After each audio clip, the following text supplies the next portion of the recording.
तो कुछ चीज़ों को हमें ध्यान में रखना चाहिए ऑनलाइन एग्जाम को अटेम्प्ट करते समय। और कैसे हम पेपर अटेम्प्ट करें, पहले कौन सा सेक्शन करें, बाद में कौन सा करें, टाइम मैनेजमेंट क्या लेके जाएं क्या नहीं लेके जाएं, ये ज़रूरी बातें होती हैं। और एक बार हम देख भी लेंगे जो मॉक टेस्ट है सीटेट की ऑफिशियल वेबसाइट पे, क्योंकि वो हल्का सा आपको अलग मिलेगा, चाहे आप कहीं पे भी आपने मॉक टेस्ट दिया होगा उसमें अंतर आपको मिलेगा। मैं आपको दिखाऊंगी क्या अंतर है। अगर हम बात कर रहे हैं यहाँ पे मॉक टेस्ट पे, जब हम जाते हैं, ये है आपका मॉक टेस्ट, सीटेट की वेबसाइट पे आपको ये मॉक टेस्ट मिल जाएगा। और ये एग्जैक्टली जो ऑथेंटिकेटेड है, मतलब जिसके बेसिस पे आप चैलेंज भी कर सकते हैं अगर ऐसा ना मिले, वो है। अब इसमें 3 सेक्शंस इन्होंने बनाए हुए हैं, ध्यान रखिएगा। इसमें क्या है, 3 सेक्शंस हैं और आपके पास 4 ऑप्शन होते हैं, जिसमें ग्रीन क्वेश्चन वो आएगा जो आपने अटेम्प्ट कर दिया होगा, जो आपने आंसर किया है बट मार्क फॉर रिव्यू छोड़ा है वो आपका पर्पल हो जाएगा कलर। ठीक, आगे बढ़ेंगे। यहाँ पे मीडियम आप यही चूज कर लेंगे, हिंदी है कि इंग्लिश है।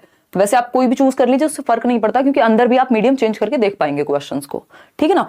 और डिफॉल्ट लैंग्वेज आप मान लीजिए, मैं यहाँ इंग्लिश चूज कर लेती हूँ और I am ready to begin.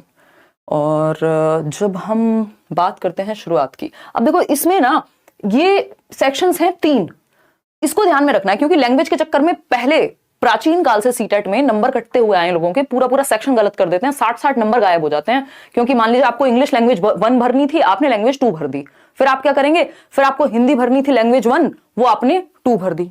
तो इसमें क्या होगा, पूरे 60 नंबर का झोल हो जाता है, और 60 नंबर जिसके गए अगर लैंग्वेज के, तो बस आप समझ ही रहे हैं फिर पेपर कैसे पास होगा।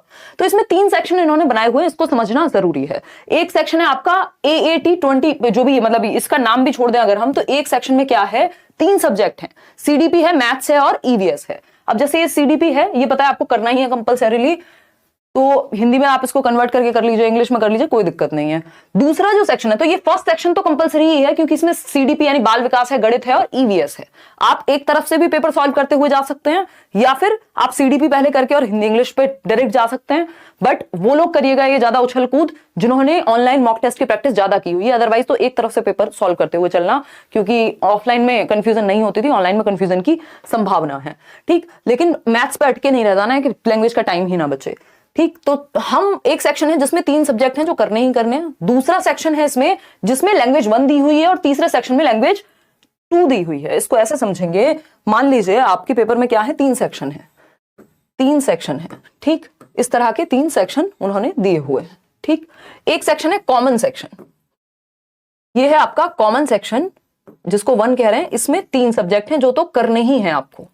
ठीक, वो कौन से हैं, चाइल्ड डेवलपमेंट, मैथ्स, EVS, और जिनका पेपर 2 होगा उनके उस तरह से होंगे। ठीक, अभी हम पेपर 1 की यहां बात कर रहे हैं। दूसरा सेक्शन है सेक्शन 2, जिसको हम कह रहे हैं, सेक्शन 2 भी लैंग्वेज का है और सेक्शन 3 भी लैंग्वेज का है। सेक्शन 2 और सेक्शन 3 दोनों ही लैंग्वेज के हैं। अब इसमें क्या ध्यान रखेंगे, इसमें ध्यान ये रखना है कि ये लैंग्वेज 1 का होगा और ये लैंग्वेज 2 का होगा, L2 जिसको हम कह रहे हैं। अब L1 में मान लीजिए हिंदी और इंग्लिश है, आपने जो भी लैंग्वेज चूज की हुई है, तो इसमें लैंग्वेज 1 होंगी, चाहे वो हिंदी हो चाहे वो इंग्लिश हो। तो इन दोनों में से कोई एक लैंग्वेज सॉल्व करनी है आपको, दोनों तो करनी नहीं होंगी, क्योंकि लैंग्वेज 1 आप दोनों तो नहीं ले सकते भाई। लैंग्वेज 1 सेम थोड़ी हो सकती है कि हिंदी भी लैंग्वेज 1 है और इंग्लिश भी लैंग्वेज 1 है, पॉसिबिलिटी नहीं है। तो इन दोनों में से जो भी आपकी लैंग्वेज 1, एडमिट कार्ड पे देख लीजिएगा लैंग्वेज 1 आपने क्या चूज की है। तो लैंग्वेज 1 मान लीजिए हिंदी ली है, अगर आपने लेट्स लर्न से पढ़ाई की है तो मेरे ख्याल में आपने हिंदी ही लैंग्वेज 1 ली होगी, समझदारी का काम है, नंबर बचते हैं बहुत सारे। ठीक, तो हिंदी अगर हम बात करें तो हिंदी आपने यहाँ लैंग्वेज 1 ली हुई है, तो लैंग्वेज 1 वाले सेक्शन में जो पहला ही सेक्शन है उसमें जो लैंग्वेज 1 का सेक्शन है, हिंदी को चूज कर लिया, जो भी आपकी लैंग्वेज 1 थी। लैंग्वेज 1 अगर आपकी इंग्लिश थी तो इंग्लिश को कर लिया।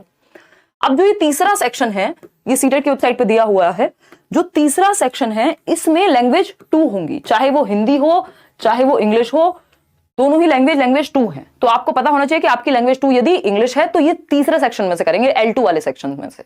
और अगर लैंग्वेज 1 आपकी जो भी है हिंदी या इंग्लिश में से, तो आपको यहाँ पे ये ध्यान रखना है कि लैंग्वेज के 2 सेक्शन मिलेंगे आपको, लैंग्वेज के 2 सेक्शन मिलेंगे। एक सेक्शन है जिसमें लैंग्वेज 1 इंग्लिश, लैंग्वेज 1 हिंदी, यानी लैंग्वेज 1 की बात हो रही है, हिंदी इंग्लिश दोनों का ऑप्शन होगा, जो भी आपकी लैंग्वेज 1 है उसको अटेम्प्ट कर देंगे।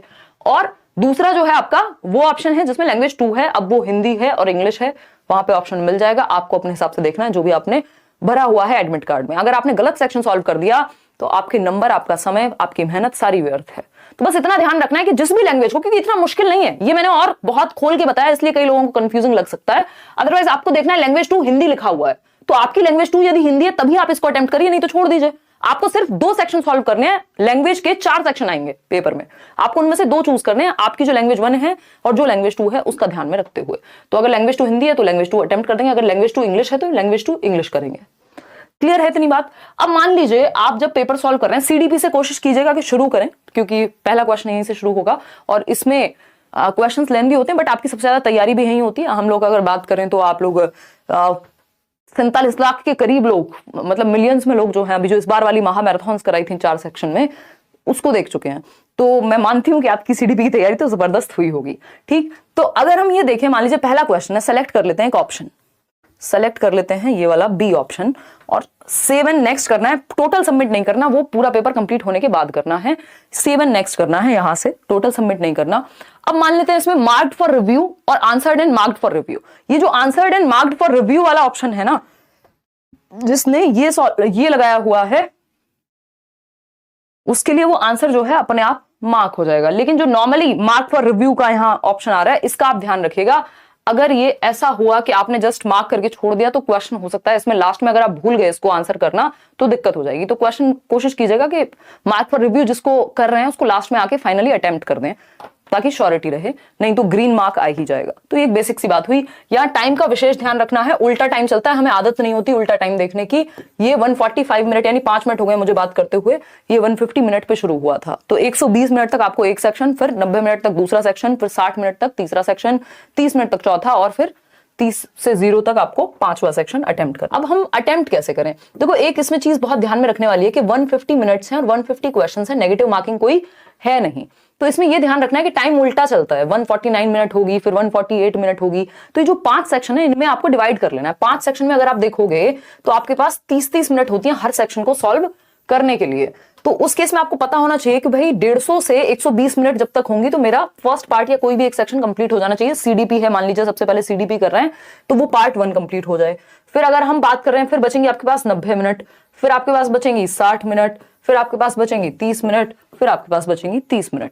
तो 30 मिनट से ज्यादा नहीं देना, कोई सेक्शन आपका जल्दी सॉल्व हो जाएगा अगर आपकी प्रैक्टिस बहुत अच्छी है तो, चाहे वो मैथ्स हो या कोई भी हो। 30 मिनट से ज्यादा एक सेक्शन को मत दीजिएगा, इस बात का ध्यान रखिएगा, नहीं तो पेपर छूटते हुए समय नहीं लगता, क्योंकि लैंग्वेज में पैसेज आपका टाइम ले जाएगा, मैथ्स आपका टाइम लेता है कैलकुलेशन में। ठीक, और कोशिश करनी है कि पेडागोजी को पहले जाते ही अच्छे से कर लिया जाए, जो सीडीपी है 30 मार्क्स का। बाकी हम आते हैं, अब समझते हैं कुछ चीजों को। ठीक है ना, 90 मिनट्स बिफोर एग्जाम आप पहुंच सकते हैं, कोई दिक्कत नहीं है, वो आपको बिठाएंगे, आपका सत्कार करेंगे, बट पेपर के बाद आप नहीं पहुंच पाएंगे, ये याद रखिएगा।